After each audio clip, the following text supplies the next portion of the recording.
वरून जरा ढगाळलाय ना त्याच्यामुळे पूर्ण परफेक्ट पुरंदर इथं सासवड वगैरे तर जवळ असेल ना इथून? खूपच जवळ असेल.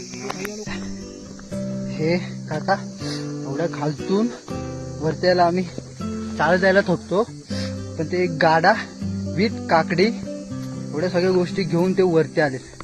इमॅजिन करा काही एवढी जड वस्तू घेऊन वरती येणं म्हणजे किती हार्ड आहे. दररोज काकडे घेऊन वरती येतात. एवढा जड वस्तू दररोज आणायचं म्हणजे इथून आहे दररोज ना. हा इथून आहे रस्ता. आपण बघ मी बोललो ना फायदा होईल, हे बघ आता झाला ना फायदा. जे होतं आजचे किलो होत आहे. चला मग जाऊया गाईस सुवेळा माचीवरती. ते काका बोलले इथे जेवणाची व्यवस्था असते गाई, आणि त्यांनीच गाईड केलं की इथं जिथे आम्ही आलो ना सुवेळा माची तिथून शॉर्टकट रोड आहे वरती ह्याच्यावरती किल्ल्यावरती जायला.